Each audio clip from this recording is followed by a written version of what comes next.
നമസ്കാരം. കടുത്ത സൈബർ അധിക്ഷേപമാണ് അന്തരിച്ച നടൻ കൊല്ലം സുധിയുടെ ഭാര്യ രേണു സുധി നേരിടുന്നത്.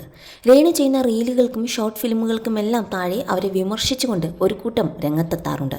ഇപ്പോഴിതാ അത്തരം കമന്റുകൾക്കെല്ലാം മറുപടി നൽകിയിരിക്കുകയാണ് രേണു അഭിനയ രംഗത്തേക്ക് തിരിഞ്ഞപ്പോൾ ഏറ്റവും കൂടുതൽ കേട്ട ഒരു ചോദ്യമായിരുന്നു, ലക്ഷ്മി നക്ഷത്ര ഇപ്പോൾ ഉപേക്ഷിച്ചു, തിരിഞ്ഞു നോക്കാറില്ലേ, ലക്ഷ്മി നക്ഷത്രയുമായി പിണങ്ങിയോ, ഇപ്പോൾ എന്ത് പറയുന്നു എന്നുള്ള രീതിയിലുള്ള ചോദ്യങ്ങൾ.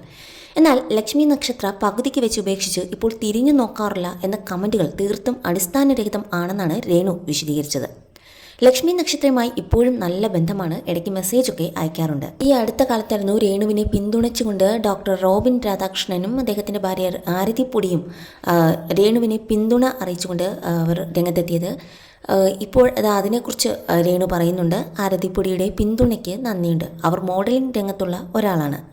ഞാനും ചെറുതായി മോഡലിംഗ് ചെയ്യുന്നുണ്ട്. ഇന്ന ജോലി ചെയ്യണം എന്ന് ആരെയും അടിച്ചേൽപ്പിക്കരുത് എന്നാണ് അവർ പറഞ്ഞത്.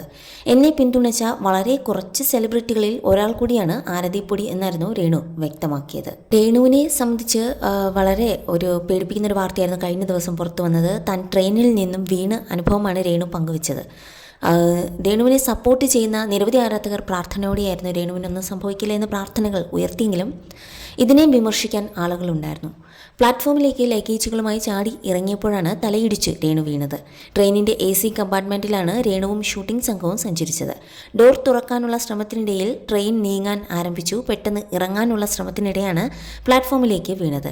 ഭാഗ്യത്തിനാണ് പാളത്തിലേക്ക് വീഴാതെ വലിയ അപകടം ഒഴിവായത്. പിന്നാലെ ആശുപത്രിയിൽ പോയി CT സ്കാൻ ഉൾപ്പെടെ എടുത്ത് കുഴപ്പങ്ങളൊന്നും ഇല്ല എന്ന് ഉറപ്പുവരുത്തുകയും ചെയ്തു. താൻ ട്രെയിനിൽ നിന്ന് വീണ അനുഭവം പങ്കുവയ്ക്കുന്ന ഈ ഒരു വീഡിയോയ്ക്ക് താഴെ പോലും പരിഹാസ കമൻറ്റുകളാണ് വരുന്നത്. ദൈവത്തെ മറന്ന് ജീവിക്കരുത് എന്നാണ് ഒരാൾ ഓർമ്മിപ്പിക്കുന്നത്. എന്നാൽ ഒരാൾക്ക് അപകടം പറ്റുമ്പോഴും അയാളെ പരിഹസിക്കാനുള്ള മനോനിലയെ വിമർശിക്കുന്നവരും ഇക്കൂട്ടത്തിലുണ്ട്. ഇപ്പോൾ അലൻ ജോസ് പെരേരയുമായി പുതിയ ആൽബത്തിൽ അഭിനയിച്ചുകൊണ്ടിരിക്കുകയാണ് രേണു. ഇടപ്പള്ളി വനിതാ തിയേറ്ററിൽ സിനിമാ നിരൂപണം പറഞ്ഞാണ് അലൻ ജോസ് പെരേര സമൂഹ മാധ്യമങ്ങളിൽ വൈറലായത്. അലൻ ജോസുമായുള്ള റീൽസുകൾ സമൂഹ മാധ്യമങ്ങളിൽ വ്യാപകമായി പ്രചരിക്കുന്നുണ്ട്. ഷോർട്ട് ഫിലിമിൽ അഭിനയിക്കുന്നതിൻ്റെ വിവിധ ഭാഗങ്ങളും ഓൺലൈൻ മാധ്യമങ്ങളിലൂടെ പുറത്തു വരുന്നുണ്ട്. തൻസീർ കൂത്തുപറമ്പാണ് ആൽബത്തിൻ്റെ സംവിധായകൻ. രേണുവിൻ്റെ അഭിനയത്തെ വിമർശിച്ചും നിരവധി പേർ കമൻറ്റുകൾ ഇടുന്നുണ്ട്. നിരവധി പേരാണ് ഷൂട്ടിംഗ് ലൊക്കേഷനിലെ ഫോട്ടോ എടുക്കാനും മറ്റുമായി രേണുവിൻ്റെ അടുക്കൽ എത്തുന്നത്. സിനിമകളിലും വൈകാതെ താൻ അഭിനയിക്കും എന്നുള്ള പ്രതീക്ഷയും രേണു പങ്കുവയ്ക്കുന്നുണ്ട്.